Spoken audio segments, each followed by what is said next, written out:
Mais tout d'abord, l'échec des discussions à Ramstein en Allemagne. Une cinquantaine de pays alliés de l'Ukraine se sont réunis aujourd'hui sur place.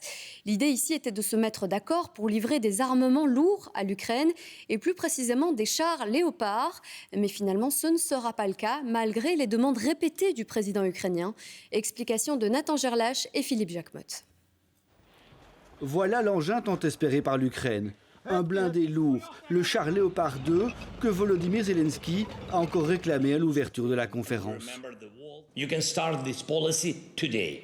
It is in your power to make a Ramstein of tanks, not to bargain about different numbers of tanks, but to open a principled supply that will stop Russian evil. Le plus lourd et le plus puissant blindé chenillé en Europe. Une arme capable non pas de résister, mais de repousser l'armée russe. Un char de fabrication allemande que possèdent aussi la Pologne et la Finlande, mais pour les céder à l'Ukraine, il faut l'accord de l'Allemagne, et elle ne l'a pas donné. We have to balance all the pros and cons before we decide things like that, just like that. This is nothing else. And I'm very sure that there will be a decision in the short term, but I don't know why, and I don't know how the decision will look. Livré ou pas livré, le nouveau ministre allemand de la Défense est resté prudent. Und angesichts der Gesamtsituation eines Krieges, der jetzt schon fast ein Jahr dauert, sind alle Pro und Kontras sehr sorgfältig abzuwägen. Und diese Einschätzung wird von vielen Alliierten, das ist sehr deutlich geworden in den Gesprächen, ausdrücklich geteilt. Es gibt aber auch eine... Des discussions qui reprendront parce que l'Allemagne ne veut pas être la seule à porter le chapeau contre Moscou avec du matériel essentiellement allemand. L'Allemagne veut que les États-Unis envoient aussi des blindés lourds, mais si l'Amérique a encore débloqué 2,5 milliards, elle se contente pour l'instant de fournir ses Bradley, des petits blindés légers. Et on va justement rejoindre tout de suite Quentin Warlop, notre envoyé spécial en Ukraine.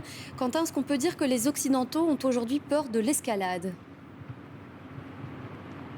Oui, Mariam, hier soir, Volodymyr Zelensky a été très clair. Donnez-nous vos armes et nous récupérerons nos terres, dont la Crimée annexée, je vous le rappelle, par la Russie. C'était en 2014. Berlin tarde donc à donner son feu vert pour l'envoi de ces fameux chars de fabrication allemande, très certainement parce qu'ils craignent l'escalade militaire. En réalité, l'Allemagne craint que la fourniture de ces chars ne conduise à un conflit direct entre la Russie et l'Occident. Alors, elle temporise du moins pour l'instant, temporisation et silence aussi du côté des États-Unis, même s'ils ont proposé ce matin un paquet de défense qui enverrait 2,5 milliards d'euros d'armes lourdes à l'Ukraine. Ce soir, la pression s'accentue donc encore un peu plus autour d'Olaf Scholz, le chancelier allemand. Mais attention, l'hésitation sur la fourniture de ces chars de combat ne signifie pas que l'Allemagne cessera de soutenir l'Ukraine, bien au contraire.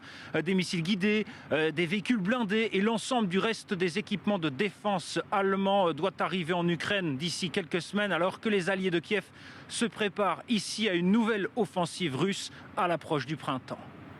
Merci Quentin Warlop avec l'assistance technique de Dominique Van de Capelle et Gary Wantier, nos envoyés spéciaux en Ukraine.